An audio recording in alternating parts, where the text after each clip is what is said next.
Hey guys, what's up? A Button Games here. This is Diablo 3. I had a couple questions about the gem breakdown for my Monk's Exploding Palm build, so I'm going to go ahead and showcase that. It's easier than just responding to the comments individually, because they're kind of peppered throughout all the different videos I have. I think there's like 13 or 14 videos up there. I'm not sure if it's the same person asking the question, but it looked like it was about 6 or 7 different people. So we're just going to jump right into it. It's going to be a relatively short video. It's going to just be easy to follow. I don't want to make it too complicated because I know the only thing you guys want to know is the gem. So we'll just break it down real quick. So the two weapons, it goes without saying, they both have the top level emeralds in them. I haven't really found a use for any of the other gems. I've never used a build that used like the rubies or anything like that. I just think that the critical damage is just so much better than everything else that this game has to offer as far as what the weapons do. So that's what I have here. If you have any suggestions or if you know something that I don't, which you probably do, feel free to let me know. Maybe I'm missing out on something. My chest, again, I have just the 3... Jeez, want to stay there? I just have the 3, I think they're like the flawless...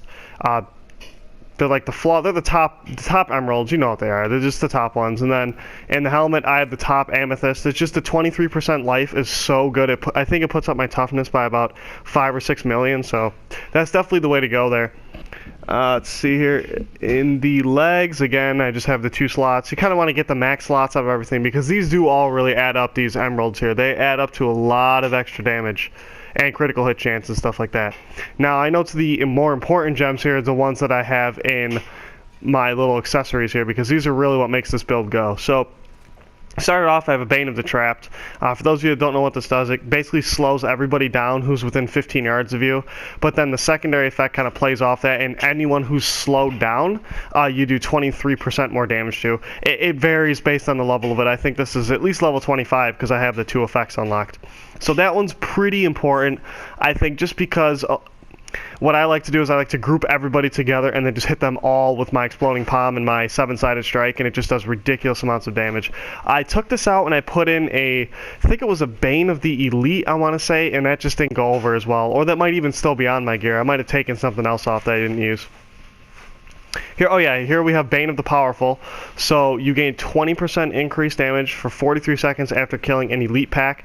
So this is really good. That counts for if you just kill one guy, he's a yellow, or if you kill the set of blue guys, the 3 or 4 blue guys. For 43 seconds, you'll 20% more damage. As you see, the things highlighted in blue, those are the ones that go up when you level it up. So I'm not sure what this caps at. It probably caps at 50 seconds. And then this one is a really, really important one.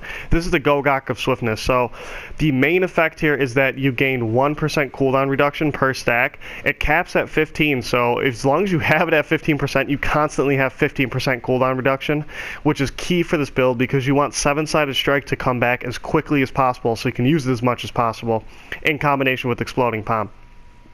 And then the secondary effect is 75% chance on hit to gain swiftness, increasing your attack speed by 1% for 4 seconds. This effect stacks up to 15 times. So basically what this will do is every...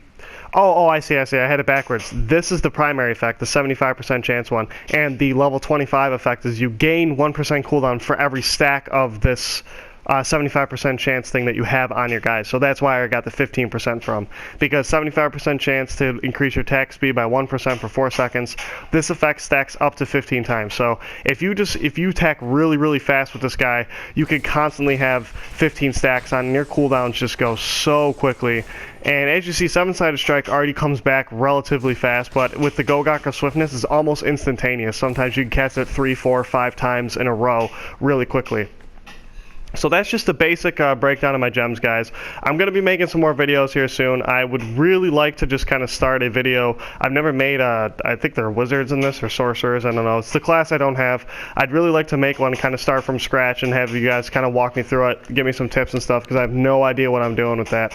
But until next time, guys, I hope you enjoyed the video. So again, the main ones here would be the Bane of the Trapped, the Bane of the Powerful, and the Gogok of Swiftness. Now, in my opinion, the Bane of the Powerful and the Bane of the Trap, those could all be switched out if you have something that kind of plays more into a secondary portion of the build you got going on.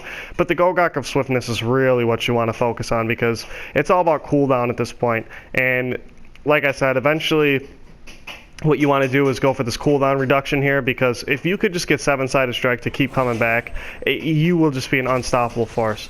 So that's all for now, guys, but thanks for watching. Hopefully I addressed your questions. If I didn't, please leave another comment on this video, and I'll be sure to clarify in a future upload, or I'll just respond to the comments individually. This was just easier for me. Alright guys, thanks, and until next time, see ya.